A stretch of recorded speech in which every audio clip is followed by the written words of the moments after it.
Good morning. My name is Bruce Andujar, and I thought I would begin by introducing myself. My company's name is Salesforce, and I'd like to talk to you about being successful in sales and being successful in life. And I believe it's necessary for you to perhaps get a chance to know me, so I'm going to spend some time talking about myself, unfortunately, or fortunately. You may either want to not look at this video, or you may choose to continue to look. And it begins like this. I'm 53 years old. I live here in Atlanta, Georgia, but many, many years ago, it began with my parents. My mother was born in New York, and I believe it was Brooklyn. And shortly after her birth, she was raised in Puerto Rico, which is kind of like our homeland. So my mother was raised in Puerto Rico, and she came from a prideful Latin family where we had some established professionals in Puerto Rico, like the chief of police, a doctor, nurses, judges, things like that. We came from a family of professionals. Now, on the other hand, we have my dad. My dad was born in the Bronx, and his father was from Spain, and his mother's from Puerto Rico. Now, when my mother came back from Puerto Rico, I believe it's around the age of 13 years old, there was a period where she happened to see my dad delivering milk to the house. And when she looked out the window and saw this nice, striking young boy or young man delivering milk, she went to my grandmother, which is Josephine Giudice, and said, you know, that's the guy I'm going to marry. And you have to understand this because that's a person that's completely from the other side of the railroad tracks compared to my mom and perhaps her mother's plans for her. So once Grandma Josephine Giudice got this information from my mom and realized that my mom was very serious about this boy, she shipped her back to Puerto Rico so to try not to let that happen. My mother came back from Puerto Rico, I think when she was about 15 years old or 14 years old. She connected with my father. Shortly after that, regardless of the families and their differences and their social economic class difference, they got married. My mother got married when she was 16 years old.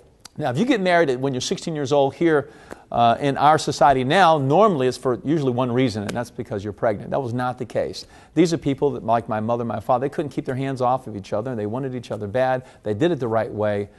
Beautiful photos. My mother was a lovely, beautiful young lady.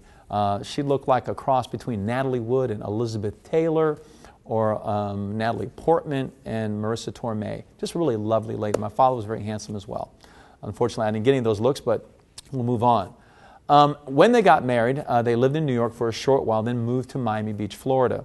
In Miami Beach, Florida, they had my older brother, Brian, and my older brother, Brian, and then I came about a year and a half later.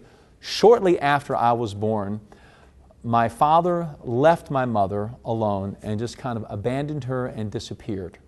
What that brings to us now is a situation where you have a young mother with two kids, one that's, I think they're both in diapers, and with no trade, no driver's license, no education. My mother, with her looks, was getting, she got a job as a waitress at a local restaurant, and someone found her, an agent, a show business agent, and asked her if she would consider being one of the dancers at the Fontainebleau Hotel. There we have it.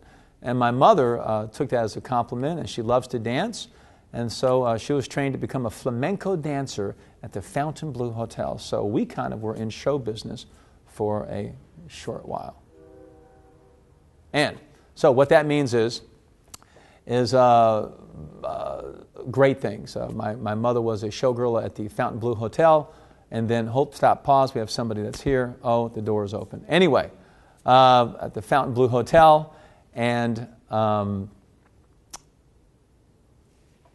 then shortly after that, she was asked if she would dance a little bit burlesque. In other words, the flamenco dance is done with your hands and castanets, little wooden clappers, and very respectful dance from Spain where you kind of tap your toes and you have fans. It's really beautiful.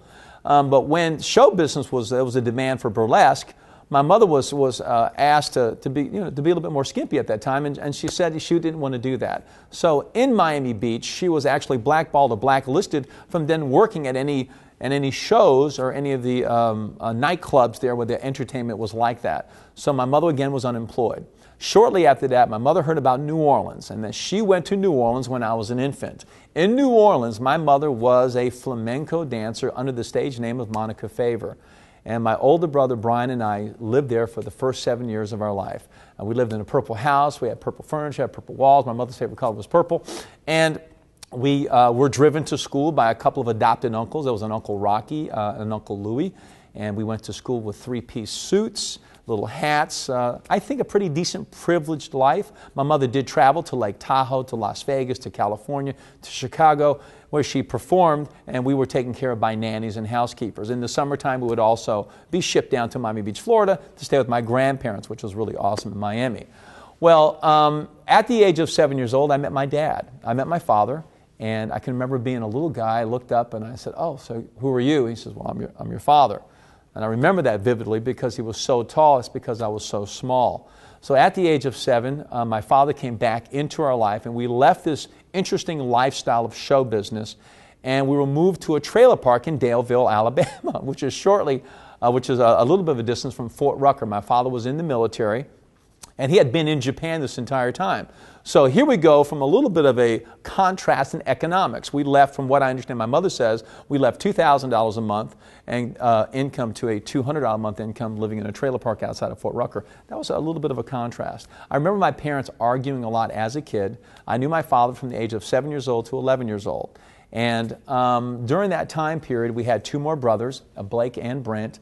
But the point I'd like to make with you is that there was a lot of volatility, and there was a lot of violence, and there was a history of language like stupid, idiot, you're just a sissy. And these kind of deposits were deposited to me and my older brother. We were slapped around on a regular basis.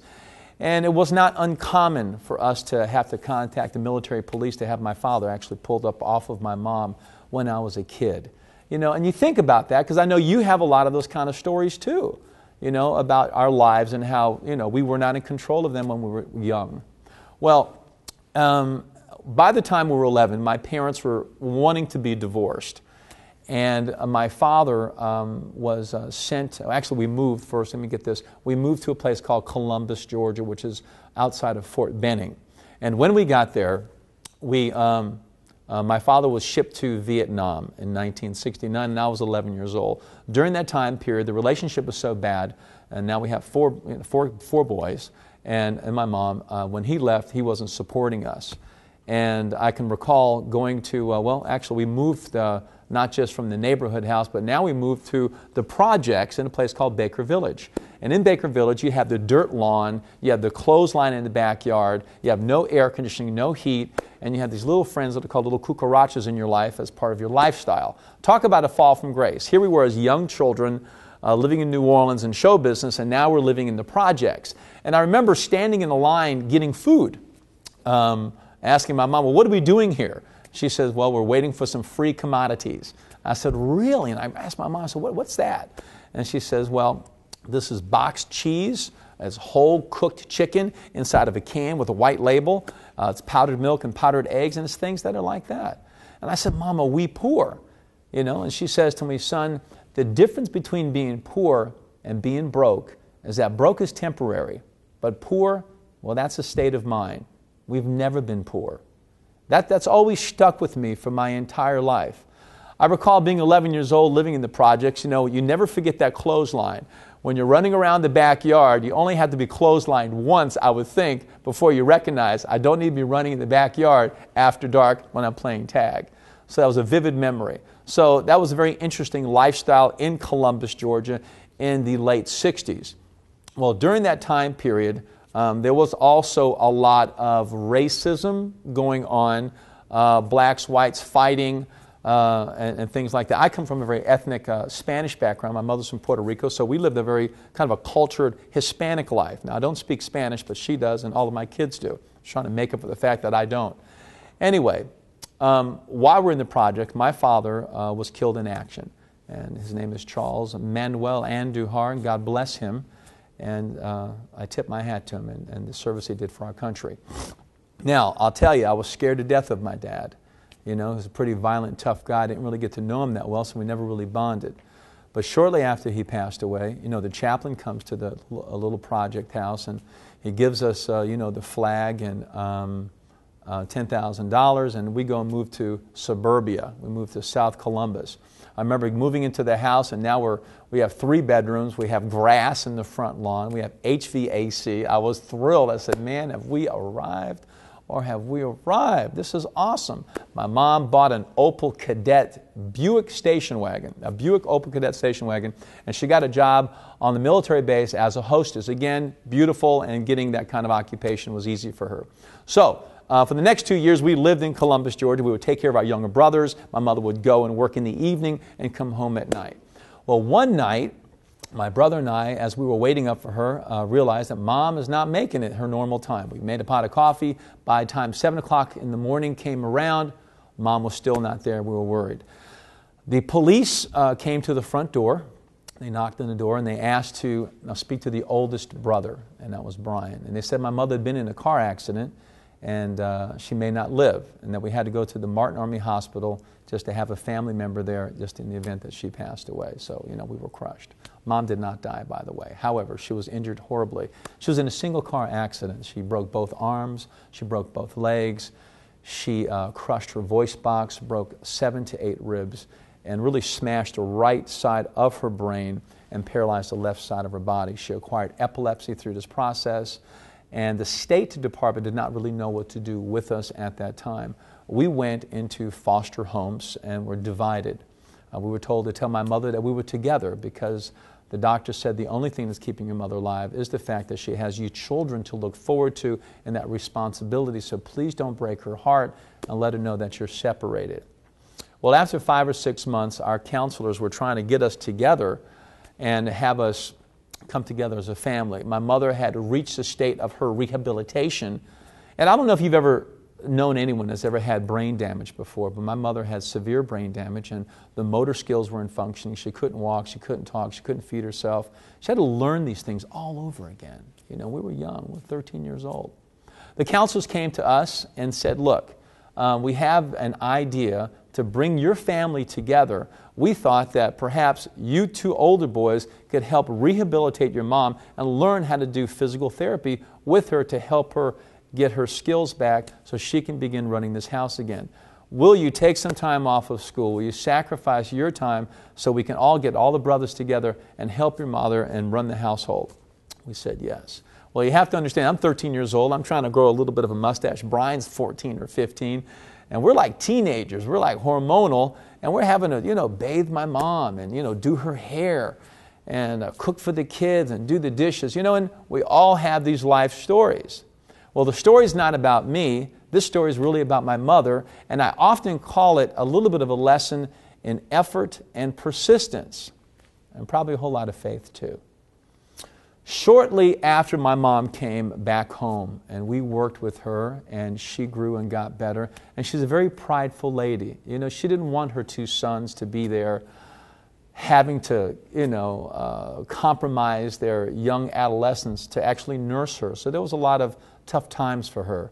She went through those challenges. However, after my mother rehabilitated, my mother went to school and got a high school diploma. After my mother got rehabilitated, my mother went to school and got a college degree.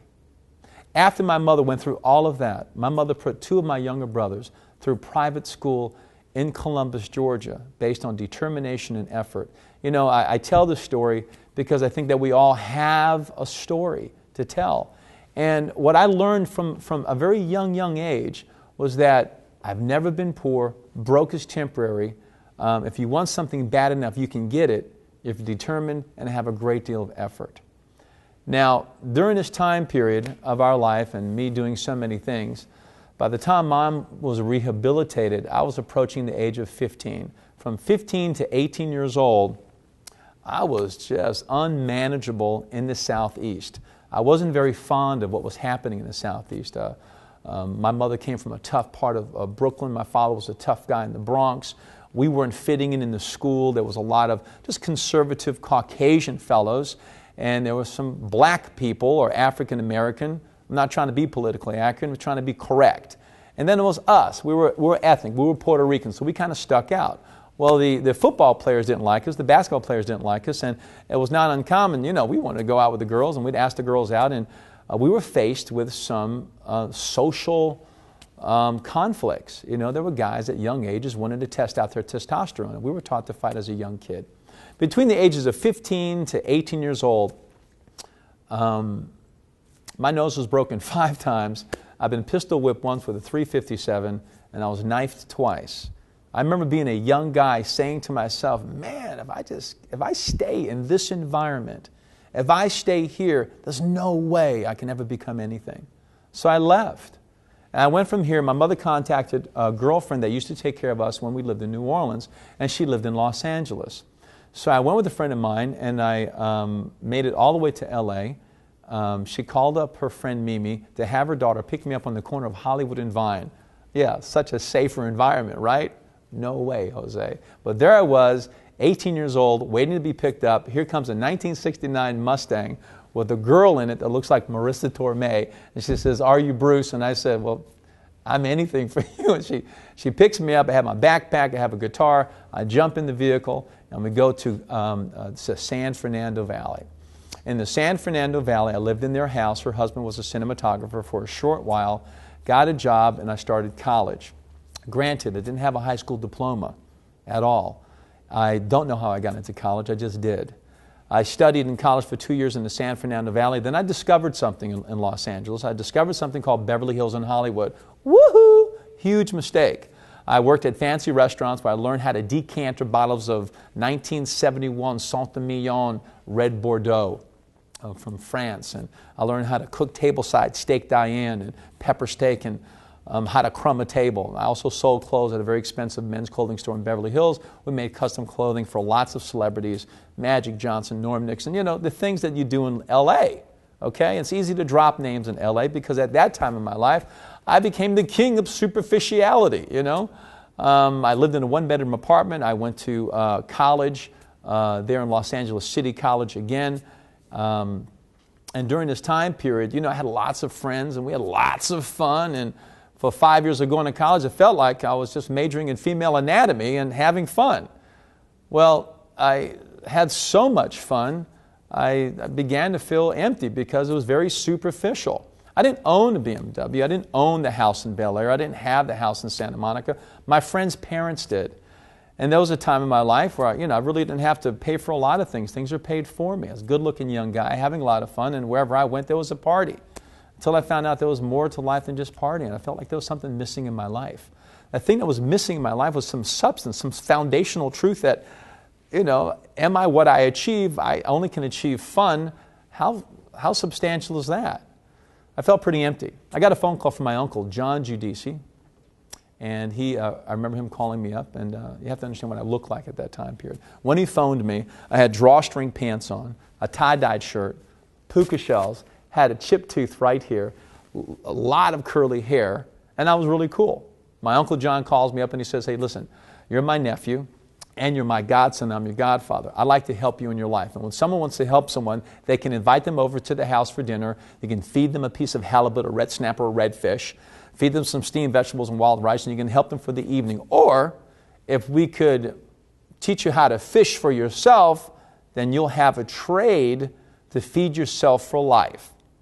I said, interesting. What do you mean by that? He says, I'd like to teach you how to become a car salesperson. I said, whoa. Uncle John, I think that we're having phone problems here. We're breaking up. Are you? No, thank you, but thank you. No, thank you, but thank you. Oh my gosh. I hung up the phone and I said, can you imagine me in the car business? Because my image, my idea of what car salespeople do is this pushy, arrogant, aggressive, cigarette-smoking, sunglass-wearing, pot-belly with a stain over here, poor hygiene guy going, you want to buy the car, son? Because when I was a kid, I saved my money, and I went to go buy my first car in a car lot, and I got off a bus, had a pocket full of money, and I walked up in the car lot, and I got looked up and down, and the guy says, what you doing here, kid? You got your dad? Well, my father died. And when he said that to me, I could tell he just didn't see any merit in me as a person that could buy a car. It was left me with a bad impression. So naturally, I declined the position because he said he wanted to train me. He owns a training company at the time. He would train salespeople for a living. So here I am, been in LA for about 5 years, had a lot of fun, really feeling unachieved. And finally, after about 3 months, I called Uncle John. I said, sure, I'll come down. I flew to New Jersey. and I studied car sales for 3 days. Well, you know, it's kind of like being in school. And if you've ever heard of Charlie Brown, when Charlie Brown would go to school, well, whenever the teacher would speak, what would you hear? Wah, wah, wah, wah. Well, that's like my uncle. When my uncle was speaking, that's all I heard, because regardless of him trying to teach me, I didn't have an attention span. So as he was speaking, I was like attention deficit. So after 3 days, he goes, okay, we're finished, Bruce. And here's your letter of recommendation. And he actually gave me a letter from his dealership that he used to own, letterhead stationery, that said, I sold 15 cars a month and I'd be an asset to any dealership that would hire me. Well, naturally, gentlemen and ladies, I couldn't use that. I just couldn't do that. But I'm very grateful that my uncle gave it to me. Just something I didn't want to use. So that was kind of like the beginning of me thinking about getting to the car business. When I first got into the car business, I applied for a job in Columbus, Georgia, at a place called Bill Hurt Chevrolet. Now you have to understand, I've been living in Hollywood for 5 years. And so when I got the job and showed up on my first day, you have to picture this attire. I was wearing a pink and purple iridescent Dupioni silk shirt. Okay. I had light blue raw silk Zanella slacks. This is high-end fabrication. I had a skinny white leather tie. And I wore bright blue cobalt patent leather shoes. Now, within the first hour of being employed at this dealership, I was paged into the general manager's office, and he told me that if I would come to work again dressed like a clown going to a circus, that I was fired. I remember that because I just said, God, that's all I had. I didn't have any money. So I went to the Salvation Army, or the Goodwill, if you will, and I found me a pair of khakis. Got me a white button-down shirt for $1 or $2. Went to Walmart, got me some heavy starch. I knew how to press. I knew how to hem. My mother taught me that as a kid. I pressed the daylights out of these clothes because I remember my mother said something to me as a young kid when we were broke temporarily. She said, Bruce, I can wear a pair of $5 shoes just as well as I can wear a pair of $500 shoes. The clothing doesn't make the man, it's the man who makes the clothing. So I realized that my canvas, my attire, was a complete turnoff. So if you look like you're going to a disco and you're on your way to work and what you're wearing would pass to go to a dance club, you could have the wrong clothes on. And I had to learn this by trial and error. I didn't stay with that company very long and eventually moved to a company in Houston, Texas with a friend of mine. And I worked with Russell Smith Ford and Honda, where I started my career. And I feel like I want to say 1906, but it's really in 1982, the average car salesperson at the dealership that I worked at sold 15 cars a month. Well, in the first 6 months of my career at selling cars at Russell Smith Ford and Honda, I was selling an average of 8 to 10 cars a month. And I was terminated. I remember they wanted me to leave very quickly because when they terminated, they handed me my check and they gave me a box. They said, here, Bruce, your career is over. Get the check and get out of here. Well, I felt very rejected, and I went to the bank to go cash my check because I had owed $100 to the used car manager because he had sold me a small diamond ring that I gave to my girlfriend for a gift. And at the time it was $250. He gave me $150 down. He gave me the ring. I had $100 balance due, and I did not want to stiff him. When I paid him, his name was Marvin Patton. I told him, hey man, I just got fired. I wanted to pay you. And so he said, fine, thanks. And I left. Within an hour of me going back to my apartment, brooding and licking my wounds, I got a phone call from that very same guy. His name is Marvin Patton, and he told me that he owned 25% of the dealership and that he wanted to talk to me about going back to work at the same store. I said, really? So he talked me into it. I went to and by the way, he was the used car manager. I went to the used car manager and I said, okay, so here I am, what's up? He told me these words. He says, Bruce, you're a good salesperson. People like you. You've got great enthusiasm. You have product knowledge. You have a way with your client. You know, maybe you have a little swag, whatever they call it nowadays. But he said he liked me. He said, however, I was the type of salesperson that would talk myself into a sale, and then I would talk myself right out of a sale. He said, if you're going to come back to work here, you have to let me train you and structure you. I said, okay, what do you want me to do? He said, well, the first thing you've got to learn is this. And he said these words. If I can put this car or this product within 100% of the terms that are comfortable for you, can we do business now? Now, that was his first lesson. If I can put this product within 100% of the terms that are comfortable for you, can we do business right now? Well, and the second lesson was shut up. Don't say anything. And that was my problem. So I agreed to be trained by him at the store. It was a very interesting phenomenon at that particular time. Here I am, a very young guy in my young 20s, and I go from selling 8 to 10 cars a month to 12 cars a month, from 8 to 10 cars a month to 15 cars a month, and I found out that when I found out the small little things, that they eventually made a really big difference in my income, I was a bit astonished. I'd been a waiter in Los Angeles before. I recalibrated pachinko machines. I sold clothing. I did all kinds of things in different jobs, mainly waiting on tables. But in this job, I could wear a tie. I got a company car. I got to dress in conservative business attire. And I was making twice as much money as I was as a waiter, and I couldn't get it figured out. I thought there was something bad was going on. I saw salespeople making $8,000, $10,000, $12,000 a month, and I said, woohoo, something's wrong here. Now, there wasn't anything going on here. There just was profit being made selling a high-ticket item. But it's a very interesting phenomenon or thing that you get to notice. You know, we got paid every week, and I had to learn through some hard knocks what not to do. You know, I think a large step in being successful is finding out what you don't know so you can find out where to get that information, what you do know. So you try to discover, what are my strengths and what are my weaknesses? Well, one of my weaknesses was the social dynamic thing of me wanting to hang out with my buddies that I worked with. Well, we made good money. We got paid every week. I'm making $1,000, $1,500 a month, sometimes two. But there was always this card game that was at the end of the week. They may have been my friends, but they would never let me leave with money in my pocket. So if I wanted to keep my weekly income, that I had to not play games, I had to not go out drinking, I had to make some decisions if I was going to make this career a career or just do it and just party. So I went from there working at Russell Smith Ford and Honda for 3.5, almost 4 years, moved to a place in Kansas City, Kansas. I was Salesman of the Month, I started on May 10th at Indian Springs Ford in Kansas City, Kansas. And what's interesting about starting on May 10th, and I want you to listen to this because I started on May 10th and I was Salesman of the Month on May 31st. So here I go working 21 days or less and I outsold the salespeople that were already there. Why? How? And I'm going to tell you, it's not that I was so fantastic, it's that everyone else was kind of average and mediocre. Nobody really wanted to come to work. I wanted to have more. I wanted to achieve the most I could when I went to work, because I needed it. I needed it for my lifestyle. I didn't really work to survive. I worked to have a nice car. I worked to have a nice house. I worked to have some financial freedom, things that I remind me when I was a kid that I used to have at a very young age, and these are the things I wanted to get back to. So I left that company. It's interesting, when you're Salesman of the Month in 21 days, the owner will find you. Hey, Bruce, how are you? And he comes out to meet me, and my first commission was $740 at that particular dealership.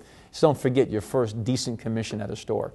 So I resigned from that position, and my girlfriend wanted to move closer to her family, and I worked at a company called Laird Noller Ford in Topeka, Kansas. Woo, Lord, Topeka, Kansas. Well, Topeka, Kansas, I believe at the time the population was 170,000 people. I worked at Laird Noller Ford. We had 40 salespeople. We sold 350 to 360 to 370 cars a month, and I was privileged enough to work with some true seasoned professionals that established a work ethic, that taught me about behavior. One gentleman in particular, his name was Michael Shaughnessy. I noticed that I was in the top 5 out of the 40, which we would think would be pretty good. Now, Michael was position number 1. What I realized is that there is a big difference between being number 1 in income and being number 5 in income out of 40 salespeople. He doubled my income. That's pretty astonishing. I'm competitive by nature. I think I have a healthy ego. And I wanted to find out what he was doing so fantastic. Like, I would watch him. He would greet a customer. He'd always say, "Hi, welcome to Laird Noller Ford. My name is Michael Shaughnessy. How are you today?" And I remember what I would say. I would go, "Hey, what's up? What's happening? Hey, folks, good to see you." I was very off the cuff, very casual. He was genuine and consistent. "Hi, welcome to Laird Noller Ford. My name is Bruce Andujar, and you are." And I remember seeing that kind of greeting, and I would say to myself, that is so geeky. But then I recognized that those small things help him have a higher approval rating with most clients that didn't know him. but he didn't really survive on clients that didn't know him. But on the ones that did not, he gave great greetings, and he wasn't intimidated to smile. He wasn't measured and weighed by his peers and what they thought of him. He walked out there and was his own guy. Well, I was attracted to that guy in a good way, in a professional way. I got transferred from the used car department to the new truck department where he worked, and I wanted to get an office right next to Mike because I wanted to find out what he did. And I asked myself, was I willing to change my behavior to be financially productive? Because that's really what it's about, because selling is a language and it's a behavior. Well, I was missing my family. I worked there for 3.5 to 4 years at Laird Nola Ford. I moved to Atlanta. It's about as close to Columbus as I wanted to get. By the time I got to Atlanta, Georgia, I applied for a job at a place called Troncalli Nissan. They had an ad in the newspaper. And I remember calling up and saying, "Hi, my name is Bruce. I'm responding to the ad in the paper." And the sales manager at the other end of the phone said, "Well, how many cars can you sell a month?" And I said, "I sell 15 cars a month. I'll make you $40,000 in gross a month." He said, "Well, you probably don't want to work here. We're over here in a depressed part of town in Decatur." And I remember I was laughing. I said, "Didn't you just place this ad in the paper, and don't you want me to call you?" I said, "I got to come meet you." So I go and I work for this company, and I'm Salesman of the Year, which is, guys, it's okay to be good, but I think that I was mainly winning the approval of my clients because I actually went there to work. And a lot of people in our business just come to hang out and get by with a moderate income. I think I was a little bit lucky. I think I'm a good salesperson, but I'm not the wherewithal, and the story's not about, and I'm not here to tell you to toot my own horn. I just think that there's a lot more to be had in the car business than just getting by. And that's what made me Salesman of the Year. After 3 years of there, I left there, went to work at Hickman Nissan, another Nissan franchise. I worked there. I was promoted to an assistant manager. From that point, I got promoted to, went to F&I school in Dallas, Texas with Pat Ryan and Associates. Came back, I was promoted to a sales manager, left that company after 3.5 years, worked with another company, and I'm not going to name the company. I worked there for about 9 months. And I want to make this point with you before we're going to take a break. Action or the lack of action makes a statement. And this example I'm going to talk about is how the lack of action affected me. I'm having a conversation with a general sales manager, and she says to me, and she's talking about the finance director who's a black guy. And she says, well, look at, and she referred and referenced him and the customer by using a racial slur that begins with an N. Okay? I know it's a provocative, hot topic on video that may not make it on the video because of this. But anyway, I never said she was wrong while she was just sharing this information with me.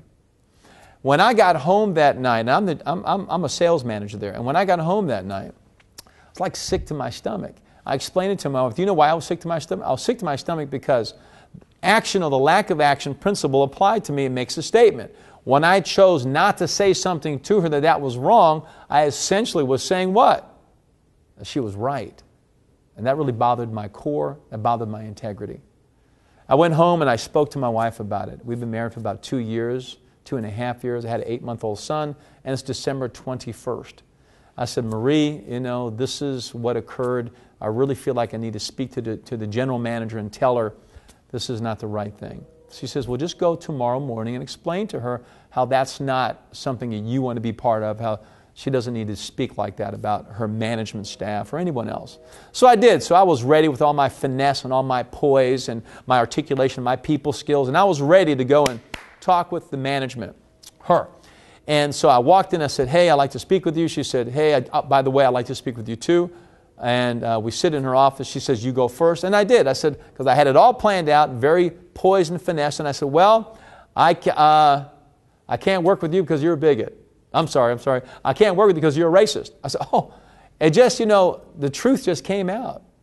She said, well, what do you mean? I said, well, yesterday when you were talking to me about the other management, you were referencing using this word N, and that's just not something that's good for you, good for me, and it's just nothing I want to be part of. She said, fine, I'll accept your resignation, Bruce. However, I just want to bring this up to you. I wanted to speak to you because I have a bonus check for you because you're a leading sales manager of $6,000, and I was going to give that to you for your Christmas bonus, and guess what? Since you're quitting and you think I'm a bigot, I'm going to go ahead and keep it. I remember feeling like Jackie Gleason when he goes like this, humming, humming, humming, humming, hi, hi, hi, hi. I said, oh my gosh. Let me see. December 22nd, I'm unemployed, 3 days before Christmas, and I lost $6,000. I don't know. Was that the right thing or the wrong thing? I went home and I spoke with my wife, Marie. I said, Marie, this is what happened. I explained to her what happened, and she said to me, Bruce, that your integrity was worth more than $6,000, and that I did the right thing. Folks, your integrity is the foundation of who we are. If what you're doing is going against your integrity, then just stop it. You know, you either have to rationalize your behavior and understand that you're behaving this way to make a living, but if it's wrong morally and it doesn't fit in with your ethics, then just stop it and do something that's good. Because at the end of the day, you have to look yourself in the mirror. My wife, at such a young age, brought so much integrity, has enlightened me. I was very grateful for that comment. It was at that point that I started my career and asked her if she thought I would be good at recruiting and training. Because as a manager, I remember that my income was subject to what salespeople would do. And I found out that each salesperson has their own level of effort that they put into for success. And that effort and measurement of success is all determined by the things they want and how they feel about themselves. And so what I found out is that I can motivate me, I can regulate my own income, but when it came a time for the salespeople to be financially productive, they had to motivate themselves. And I found out there's a lot of people that just didn't have high aspirations, and so I wanted to do recruiting and training because I thought that would be an asset, and the management staff would not let me because they said my skills were at the desk, working with the salespeople, working with the customers, and so my income flattened out. And that's when I decided to recruit, train, start a company called Bruce M. Andujar Incorporated in 2003.